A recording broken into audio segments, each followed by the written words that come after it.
네, 챕터 2에서는 텀과 커스텀을 어떻게 셋업하는지를 배워보도록 하겠습니다. 먼저 제가 그 텀에 대해서 설명을 드려야 될 것 같은데요.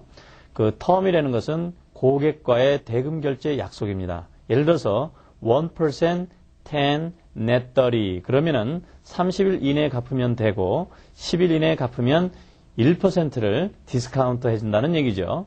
그러면 이런 텀을 어떻게 셋업하는지 같이 한번 살펴보도록 하겠습니다. 네, 화면 위에 보면 메뉴바에서 리스트를 클릭하시고 Customer and Vendor Profile 리스트에서 텀 리스트를 클릭을 합니다. 그럼 이와 같이 텀 리스트 화면이 나타나게 되는데요. 지금 보이는 텀 리스트는 이미 퀵북에서 만들어 놓은 텀 리스트입니다. 이 중에 여러분이 희망하시는 그 텀을 새로 셋업을 하길 원하실 경우에는 화면 아래 텀을 클릭하신 후 New를 클릭하시면 되겠습니다. 자, 그러면 같이 새로운 그 텀을 한번 셋업을 해보겠습니다. 3%, 10, net 60다. 자, 이렇게 가정을 해볼 경우에요. net due는 며칠 돼야 되겠습니까? 60일이 돼야 되겠죠? 그 다음에 몇 %요? 3%. 그리고 디스카운트는 며칠 이내요? 네, 10일 이내입니다. 자, 이렇게 입력을 하신 다음에 OK를 하시면 되겠는데요. 여기서 주의하셔야 될 것이 있습니다. 많은 분들이 여기에 스탠다드에 구체적인 이 내용을 입력을 하지 않고 단순히 텀 제목만 입력을 하신 다음에 OK 해서 결과가 전혀 다른 결과를 갖는 경우가 많이 있습니다. 이 점을 특히 유의하셔야 되겠습니다. 그런 다음에 OK를 하시면 이와 같이 새로운 텀이 만들어지게 되겠습니다. 네, 이번에는 커스터머를 셋업하는 방법을 같이 한번 살펴보도록 하겠습니다. 그럼 계속해서 화면을 보시고요. 화면 상단에 리스트를 클릭하시고 커스터머 잡 앤 리스트를 클릭하시게 되면 이와 같이 커스터머 화면이 나타나게 됩니다.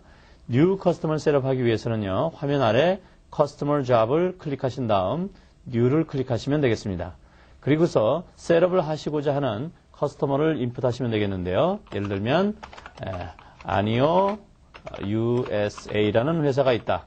자, 가정을 해보겠습니다. 아니요 USA 그리고 미스터 데이빗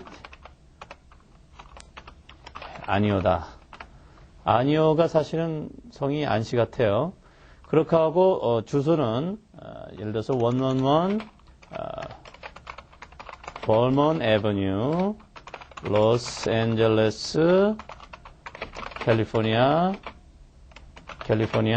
90010이다.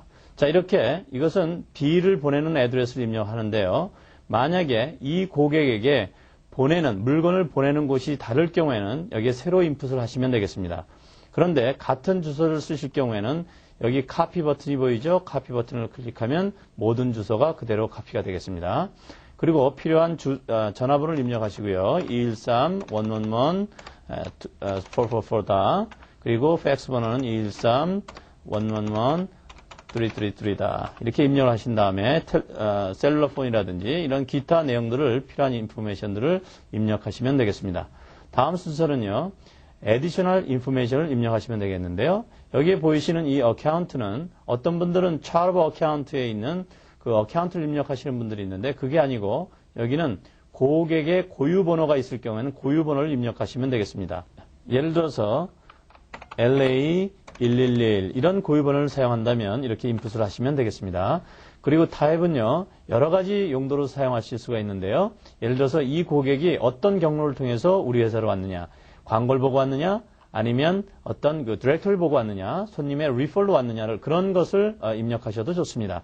예를 들어서 애드버타이즈먼을 보고 왔다. 그러면 애드버타이즈먼을 입력하시면 되겠고요. 네, 텀은요. 좀 전에 배운 것처럼 이미 만들어 놓은 텀 중에서 하나를 선택하시면 되겠습니다. 그리고 REP, Representative, 이거는 담당한 세일즈맨이 누군가 그것을 입력하시면 되겠습니다. 그래서 이미 만들어진 그 담당자가 있으면 해당 담당자를 입력하시면 되겠습니다. 그리고 크레딧 리밋은 이 고객과의 크레딧 리밋입니다. 그래서 예를 들어서 2만 불 이상은 우리가 외상을 줄 수가 없다. 그러면 2만 불을 입력하시면 되겠고요. 만약에 이 커스터머로부터 세일즈 텍스를 받아야 될 경우에는 여기에 클릭을 하시고 받지 않을 경우에는 언클릭을 하시면 되겠습니다. 그렇게 하고 만약에 이 커스터머에 리세일 넘버가 있다. 즉 이 커스터머가 셀러스 펄밋을 가지고 있을 경우에는 해당 펄밋 넘버를 입력하시면 되겠습니다. 그리고 오른쪽에 보시면요. 오프닝 밸런스를 기입하게 되어 있는데요. 이것은 start date 현재 만약 이 고객으로부터 받아야 될 금액이 있을 경우에는 입력을 하시고 여기 날짜에는 start date을 입력하시면 되겠습니다.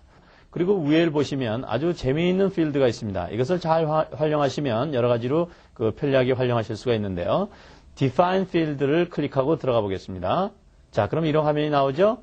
여기에는 필요한 내가 이미 만들어 놓은 그 칸 말고 원하는 칸을 만들어서 사용하시면 되겠습니다. 예를 들면 이 고객 관리를 위해서 고객에 대한 그 생년월일을 내가 킵하고 싶다. 생일을 킵하고 싶다. 그럼 birthday 입력을 하시고 여기에 보면은 customer, vendor, employee 이렇게 되어 있죠. 커스텀에 클릭을 하시게 되면 커스터머를 셋업하실 때 birthday라는 칸이 나타나게 됩니다.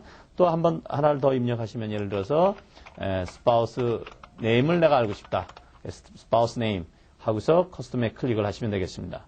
그런 다음에 OK를 클릭하시게 되면은요. 이런 노리스가 나오는데 여기서 OK를 하시면 되겠습니다. 그러면은 birthday, spouse name 이런 새로운 칸이 나타나게 됐습니다. 자, 예를 들어서 생일이 January 23rd다. 이렇게 입력을 하시고요. spouse name이 pretty woman이다. 자, 이렇게 입력을 하시면 되겠습니다. 네, 다음은 job information에 대해서 알아보도록 하겠습니다. 자, 여기에 입력하는 것은 job에 대한 인포메이션을 입력하시는 건데요. 여기서 잠깐 job에 대해서 설명을 드리겠습니다. 이 job은 컨스트럭션 컴퍼니 같은 경우에는 각 그 조합별로 예를 들어서 아스팔트라든지 또는 상가 건물이라든지 아니면 아파트 공사라든지 이렇게 조합 분야별로 나누어서 입력하실 때 이것이 필요하게 되겠고요. 그리고 예를 들어서 지금 설명드리는 패션 계통의 비즈니스라면 디자인 잡이라든지 패런 잡, 소잉 잡 이렇게 나누어서 우리가 구분할 수도 있습니다. 그럼 job information의 job status는 어떤 스테러스로 있느냐? 펜딩 되어 있느냐? 아니면 이것이 지금 진행 중이냐? 이런 것을 선택하시면 되겠고요. 언제 시작했고 언제 끝날 예정이고 언제 끝난지를 입력을 하시고 그 다음에 job에 대한 구체적인 내용을 입력하신 다음에 job 타입을 선택을 하신 다음에 그 다음에 OK를 하시면 되겠습니다. 이렇게 되면 새로운 커스터머가 탄생이 되었습니다.